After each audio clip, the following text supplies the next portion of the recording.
Selamat siang, Bapak dosen pengampu mata kuliah Bahasa Indonesia. Selamat siang teman-teman. Saya atas nama Aurelia Restin selaku moderator. Selanjutnya, saya akan memperkenalkan teman-teman saya. Untuk pemateri 1 atas nama Lidiani Juita. Untuk pemateri 2 atas nama Kristianus Geohasmandolu. Untuk pemateri 3 atas nama Ermelinda Juita. Untuk pemateri yang keempat atas nama Maria Jerista Indung. Baik, selanjutnya saya akan memberikan kesempatan kepada teman pemateri 1 untuk mempresentasikan hasil kerja kami. Kepada teman Lidiani Juita, saya persilakan. Terima kasih atas waktu dan kesempatan yang diberikan kepada saya. Pada kesempatan ini, saya akan mempresentasikan hasil kerja kelompok kami. Materi pertama yaitu latar belakang. Ejaan yang disempurnakan atau yang lebih dikenal dengan singkatan EYD adalah ejaan yang mulai resmi dipakai dan digunakan di Indonesia pada tanggal 16 Agustus 1972. Ejaan ini tetap digunakan hingga saat ini. Ejaan yang disempurnakan adalah rangkaian aturan yang wajib digunakan dan ditaati dalam penulisan bahasa Indonesia yang resmi. Ejaan yang disempurnakan mencakup penggunaan dalam 12 hal, yaitu penggunaan huruf besar atau kapital, tanda koma, tanda tanya, tanda petik, tanda titik dua, tanda kurung, tanda elips, tanda garis miring, tanda seru, tanda hubung, tanda titik koma, dan tanda titik. Yang kedua yaitu masalah. Pada makalah ini, penulis mencoba meneliti kesalahan yang terjadi pada tempat-tempat usaha, contohnya warung, hotel, restoran, dan kantin, seperti penggunaan tanda koma, huruf besar, kata serapan, dan lain-lain. Selain itu, kami membahas apakah kalimat yang terdapat pada tempat usaha sudah efektif atau belum.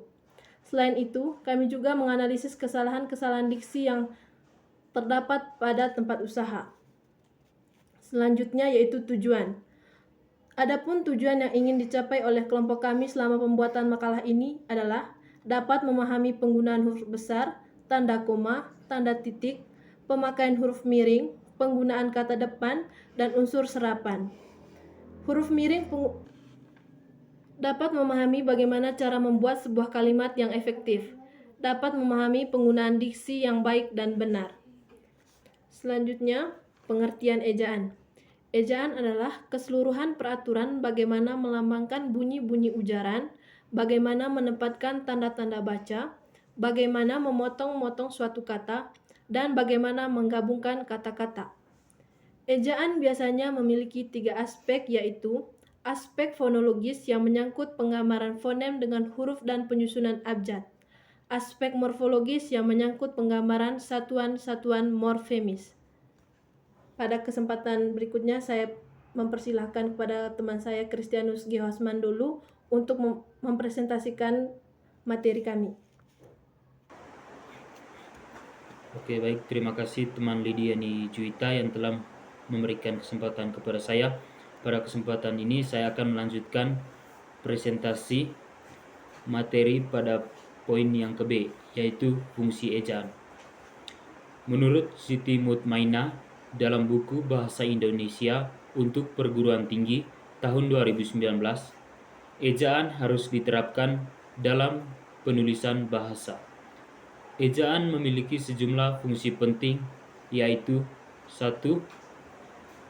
Landasan pembakuan tata bahasa. Penggunaan ejaan dalam penulisan bahasa akan membuat tata bahasa yang digunakan semakin baku. 2. Landasan pembakuan kosakata serta istilah tidak hanya membuat tata bahasa semakin baku. Ejaan juga membuat pemilihan kosakata dan istilah menjadi lebih baku. 3. Penyaring masuknya unsur bahasa lain ke bahasa Indonesia.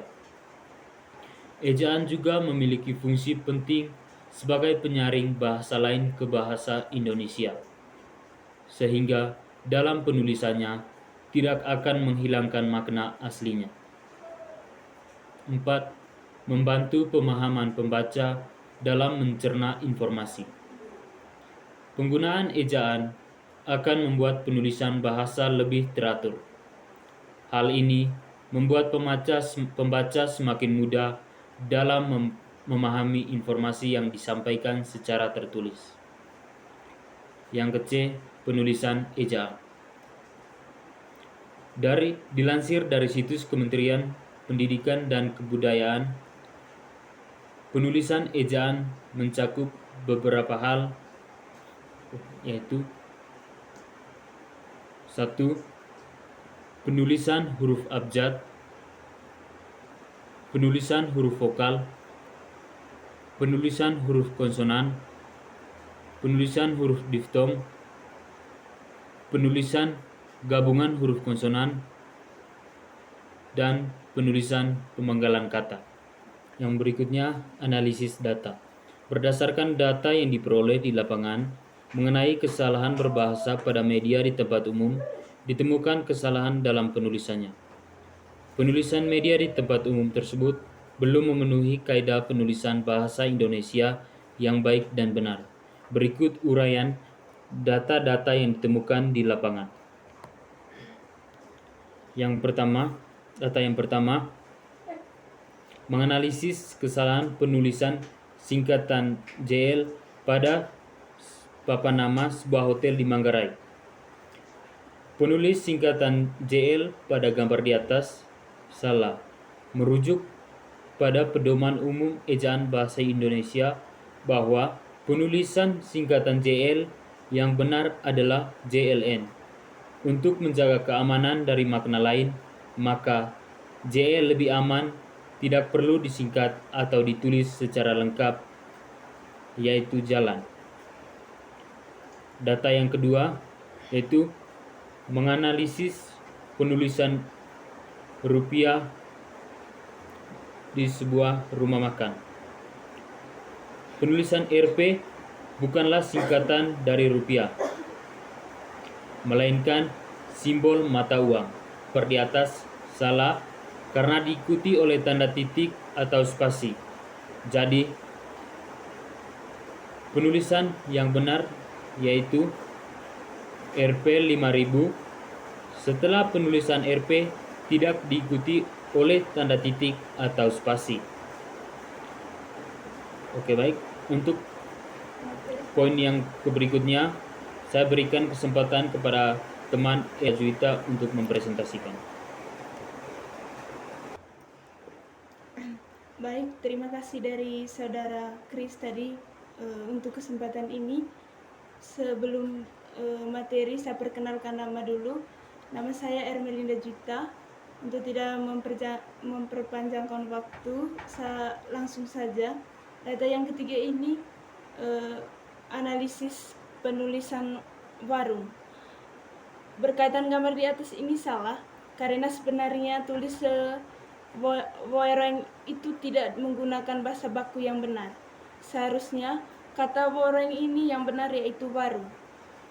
Dari kelompok kami, kata warung itu salah. Kami sudah memperbaiki kesalahan itu. Kesalahan yang salah kami sudah memperbaiki. Yang benar adalah warung, sesuai dengan penulisan bahasa baku. Untuk data keempatnya, analisis penulisan mei atau mie. Yang sering kita dilihat di warung selama ini, padahal salah, apalagi dalam penulisan mie. Yang ada pada spanduk di atas, jadi penulisan yang benar dalam bahasa Indonesia adalah mie. Karena menurut kamus kata baku atau tidak, baku bahasa Indonesia dijelaskan bahwa yang merupakan baku adalah mie. Dari analisis kata mie tadi atau mei, kami sudah memperbaiki. Yang benar adalah mie. Untuk data kelima, saya mempersilakan Rista Indung. Untuk Saudara Rista Indung, persilakan.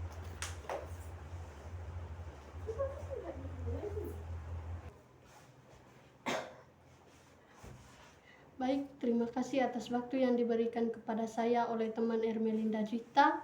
Saya akan menjelaskan materi yang berkaitan dengan data 5. Pada data 5, di mana kesalahan penulisan pada jadwal di sebuah kantin yang terlihat pada contoh